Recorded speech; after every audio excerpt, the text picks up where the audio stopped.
de l'État. Écho du portefeuille, au cœur de l'actualité dans vos entreprises.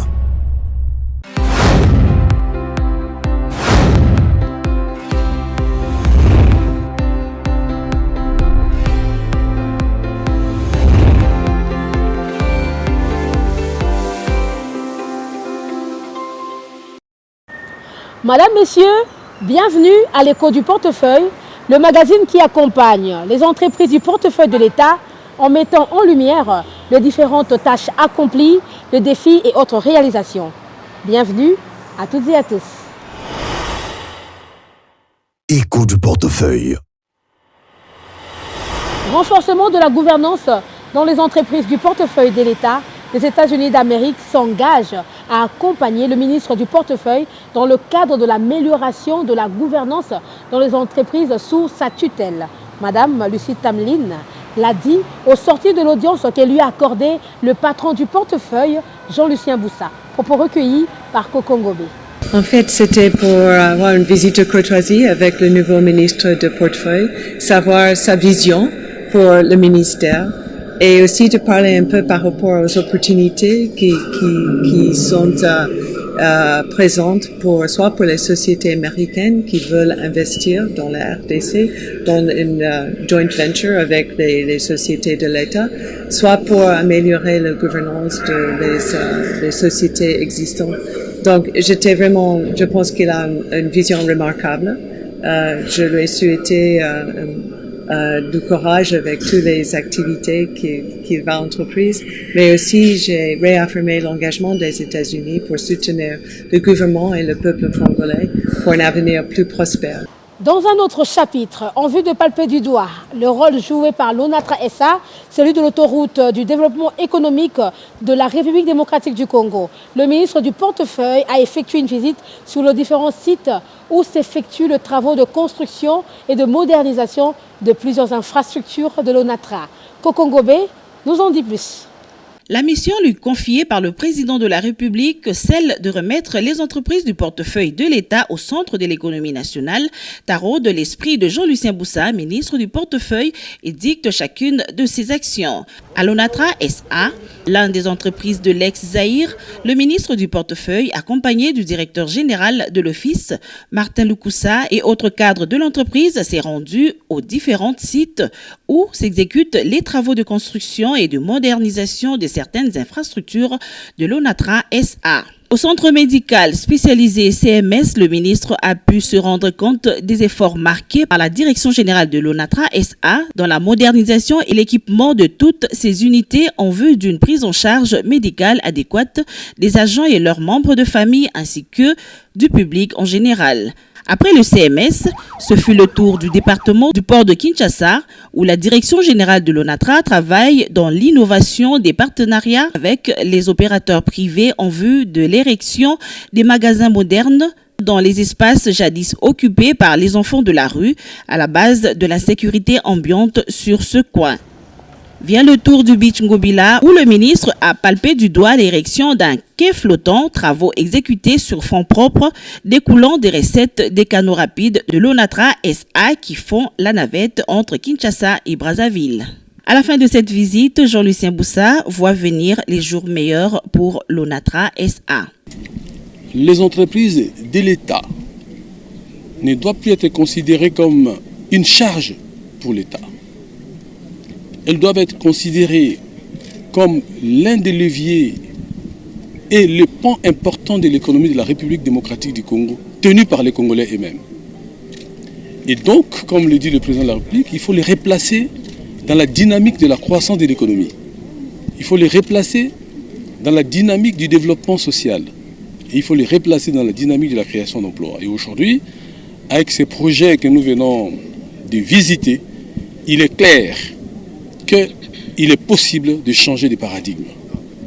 On peut passer d'un état statique à un état dynamique. Et le Congolais lui-même est capable de pouvoir investir dans son propre pays.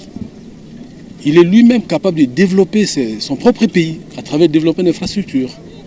Il est lui-même capable de construire des modèles économiques qui nous permettent d'éviter la charge des emprunts et qui nous autonomisent à terme. Et les modèles économiques que j'ai trouvés ici, pilotés par la direction générale, étaient un modèle économique assez intéressant. Je dirais mieux, très intéressant, qui renforce notre indépendance en termes d'initiative.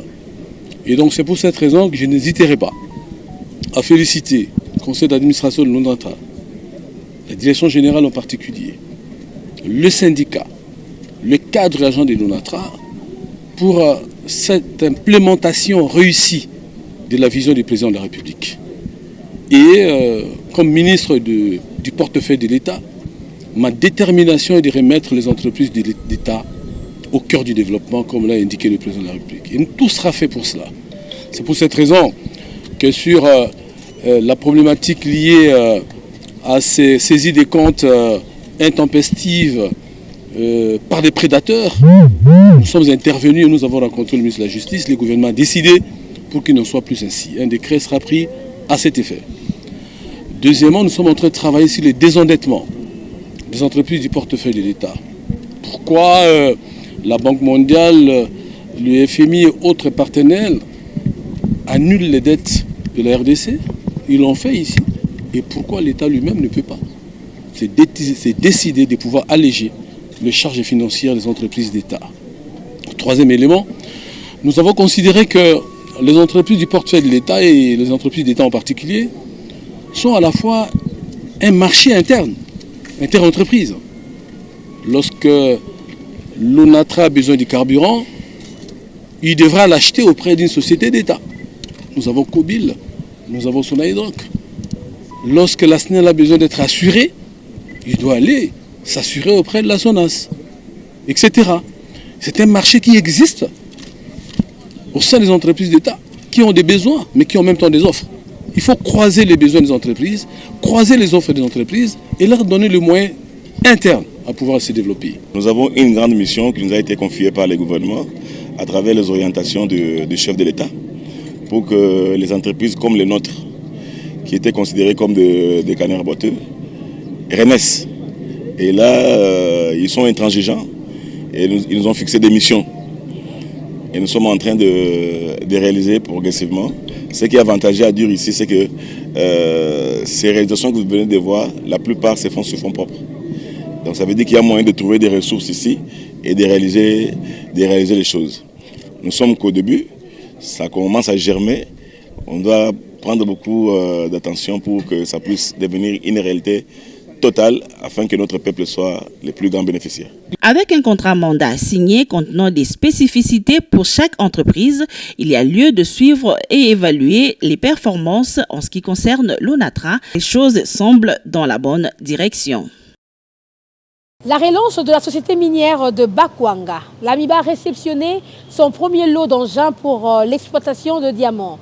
Pour son administrateur directeur général, André Kabandakana, cela permettra à cette société d'atteindre un niveau de production profitable au pays et à l'ensemble de la population. André Kabandakana est joint au téléphone par Coco Ngobé.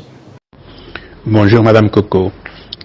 Avant de répondre à votre question qui consiste à savoir quel sentiment m'anime au moment où nous réceptionnons le premier lot d'engins de production, je voudrais, avec votre autorisation, présenter au président de la République, chef de l'État, son Excellence Félix-Antoine Tshisekedi Tshilombo, au nom du conseil d'administration, au nom du comité de gestion et au nom de l'ensemble du personnel de l'AMIBA, nos sincères remerciements pour tout ce qu'il fait pour l'AMIBA. D'abord sa détermination et sa volonté de pouvoir relancer cette société. Ensuite, pour nous avoir désignés à la tête de cette société, et aujourd'hui pour avoir permis que nous puissions, grâce à l'avance sur créance que l'État détient de l'AMIBA, que nous puissions acquérir ces premiers lots d'engins qui vont nous permettre de relancer les activités de production. Et pour revenir à votre question, les sentiments qui m'animent, évidemment c'est le sentiment en premier lieu de gratitude envers le chef de l'État, comme je viens de le dire, gratitude pour tout ce qu'il fait, en tout cas non seulement pour l'ensemble du pays, les efforts qu'il déploie chaque jour pour pacifier le pays, particulièrement à l'est du pays, pour faire en sorte que le Congolais puisse quand même vivre en paix, sécuriser et manger à sa faim, et surtout ici pour ce qu'il fait pour que l'AMIBA soit relancée, que l'AMIBA puisse permettre de relever l'économie de l'espace Grand Kasaï et pourquoi de l'ensemble du pays.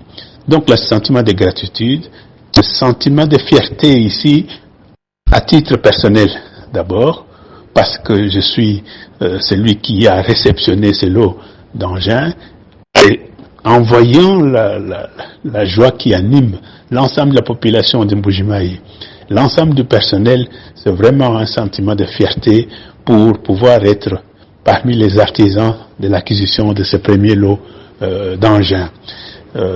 Voilà un peu ce que je peux dire par rapport à votre question. Aujourd'hui, moi et l'ensemble du personnel de l'AMIBA, l'ensemble du comité, du conseil d'administration et du comité de gestion, nous sommes fiers et contents de réceptionner ce premier lot d'engins qui va nous permettre de démarrer les activités de production. Rendons-nous à la société minière du Congo, où ces espaces stratégiques de minerais restent au centre de préoccupation. La Somico, dont le siège se trouve au nord et sud Kivu et à la province du Maniema, partie en proie à l'insécurité, fait face à plusieurs défis. Son directeur général, Dimitrios Kakisimbi, nous en parle. Suivez. C'est par le Rwanda que ces initiatives ont été prises. Ça, ce n'est un secret pour personne. Et le but, c'est de contrôler cet espace des minerais stratégiques d'aujourd'hui. Vous savez, les choses comme le Colombo Tentative, le Coltan, et dans les téléphones que nous avons, dans les satellites, dans les avions de grandes lignes, les appareils, dans beaucoup d'autres choses modernes, dans l'intelligence artificielle. Et c'est tellement convoité que ceux qui utilisent le Rwanda, puisque nous avons résisté et nous avons barré la route par nos partenaires aussi, ils pensent que ce nettoyage ici qu'on vient de faire va permettre à ceux qui reviennent plutôt traiter avec la République démocratique du Congo pour que les uns et les autres travaillent dans le gagnant-gagnant au lieu de livrer la guerre à la République en passant par des prédateurs. Et c'est le travail que nous faisons. Nous sommes en contact avec des multinationales qui vont aider la République à faire changer les choses. Puisque quand ils seront là, il n'y aura même pas une pierre de lance-pierre qui va quitter pour venir tomber ici. C'est comme ça qu'on s'est engagé avec eux.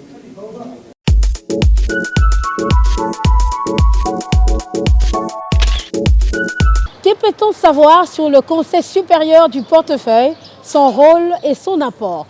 Toutes ces réponses avec M. Norbert Nkubu Eluna, président du Conseil supérieur du portefeuille. Il est l'invité donc du magazine Éco du portefeuille. Suivez. Le Conseil supérieur du portefeuille, et comme vous l'avez bien rappelé, est cet organe technique qui est rattaché au ministre du portefeuille. Il est un service public qui a pour mission d'assister le ministre dans la gestion des participations de l'État, aussi bien dans les entreprises publiques que dans les sociétés d'économie mixte, mais même aussi dans les organisations internationales à caractère financier dont la République démocratique du Congo est membre. Il est né, le Conseil supérieur du portefeuille, dans sa version actuelle en septembre 2013, après avoir revêtu une forme antérieure, toujours sous la même dénomination, mais d'organisme public, cette fois-là créé en 1989, exactement le 30 janvier 1989, lorsque le gouvernement de l'époque avait décidé de mettre en place cette structure en remplacement du ministère du portefeuille. Donc, aujourd'hui, on est dans la deuxième version du Conseil supérieur du portefeuille, née de la réforme du portefeuille de l'État initiée en 2008. Alors, il a plusieurs missions, le Conseil supérieur du portefeuille, mais que l'on peut regrouper en 3 thématiques majeures. Vous avez un premier aspect de ces missions qui concerne la gestion des participations, en tout cas l'aide à la gestion des participations au profit du ministre. C'est dans ce contexte-là que le Conseil supérieur du portefeuille est fondé pour recevoir les informations en rapport avec les entreprises du portefeuille, les traiter, les archiver et produire différents rapports qui sont importants pour la connaissance de ces secteurs importants de l'économie de notre pays. Pour cela, il produit un certain nombre de rapports, dont le plus important, c'est le rapport de l'État actionnaire, au nombre qui regroupe en fait d'exercices l'ensemble de ces activités du ministère en tant que représentant de l'État actionnaire. Le deuxième volet de ces missions concerne la gestion prudentielle et prévisionnelle des entreprises publiques. Et là, le Conseil supérieur du portefeuille aide les entreprises dans les activités à caractère budgétaire, en lien avec la planification stratégique de ces entreprises et pour l'évaluation de leur performance de gestion.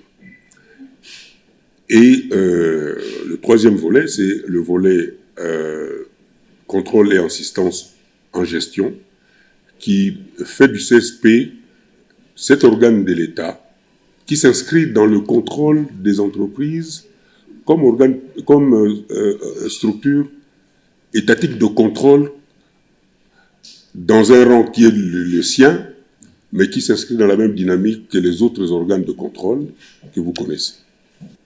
Nous avons, avec le temps, compris que s'il y a quelque part une difficulté à faire jouer au portefeuille son rôle, c'est la mise en évidence de sa particularité comme ministère à vocation transversale dans le rôle qu'il joue auprès d'autres ministères dans le cadre du gouvernement. Et la spécificité qui est le sien d'être le représentant de l'État dans sa dimension d'opérateur économique, donc qui est assujetti au droit commun, c'est-à-dire qui est appelé à gérer les intérêts de l'État en les défendant comme le partenaire privé que nous avons notamment dans les sociétés d'économie mixte, ou comme l'opérateur privé qui est totalement privé, le ferait pour garantir la rentabilité, la croissance et la solvabilité et le développement de son affaire. Et ça, c'est quelque chose de fondamental que l'on puisse arriver à mettre à l'esprit de l'ensemble des décideurs, que le domaine du portefeuille est un domaine où l'État doit avoir la souplesse de l'action, comme on le demande à tout opérateur économique. Participer aux augmentations de capital. Sinon, ce sont les participations de l'État qui disparaissent. Apporter les soutiens aux entreprises malades, comme tout actionnaire le ferait à son entreprise, tant qu'il est convaincu que cette entreprise est importante. Et que donc, les moyens d'intervention de l'État dans sa dimension d'actionnaire incarnée par le ministère du portefeuille devraient être suffisamment valorisés et mis en évidence pour que ces actions, ces interventions se fassent sur fonds propres de l'État, mais dédiées au secteur du portefeuille. Et madame, on pourrait parler énormément de beaucoup de défis qui sont ceux du ministère du portefeuille, et je sais que le dynamisme de notre ministre, son Excellence Jean-Lucien Boussa, parviendra à faire bouger les lignes. Et j'en suis convaincu. Le directeur général de la Société nationale de chemin de fer du Congo, Fabien Moutom, nous parle de différents défis auxquels sa société est confrontée, entre autres le vieillissement du personnel. Reportage signé Edith Waiki.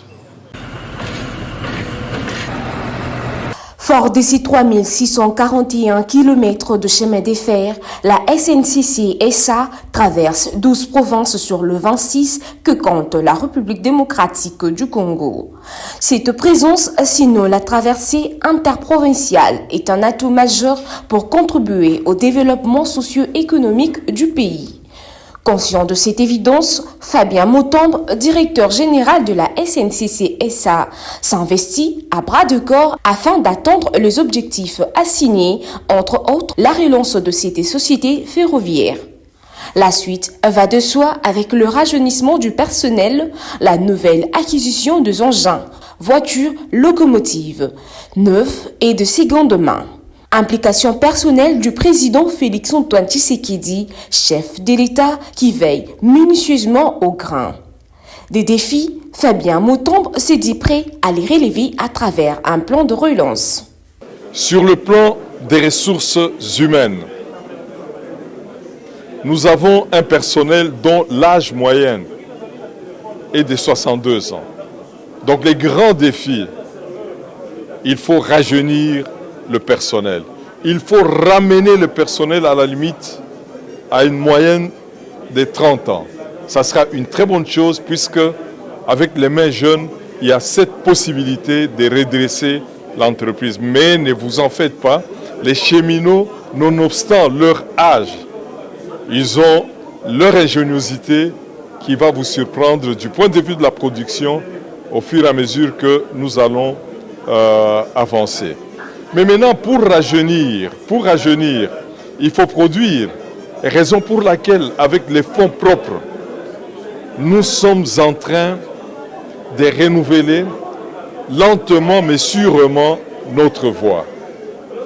Bien sûr, avec les recettes propres, mais nous avons insufflé une stratégie que nous appelons droit de passage. C'est une démocratisation de notre chemin de fer où les partenaires extérieurs viennent avec leurs locomotives, avec leurs wagons et il y a une clé de répartition des recettes entre la SNCC et ces partenaires-là. Et à ce titre-là, l'argent que nous engorgeons, nous jetons ça dans l'amélioration de notre voie. Et c'est comme vous le savez, les grands défis, c'est la voie. Ensuite, vous avez le problème de traction. C'est un grand défi.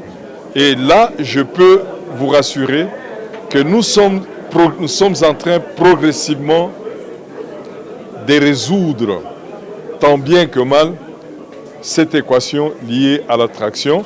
Vous avez vu, nous avons acheté, avec l'appui, l'impulsion du président de la République, nous avons acheté 5 locomotives neuves. Il y a 5 neuves qui sont en train de venir, ce qui fera 10. Nous avons acheté 8 locomotives de seconde main, nous avons déjà obtenu 2. Mais du point de vue maintenant capacité remorquée, nous avons acquis 100 wagons neufs. Et la dernière fois dans ce pays que nous avons acheté des wagons neufs, ça date de l'année 1988.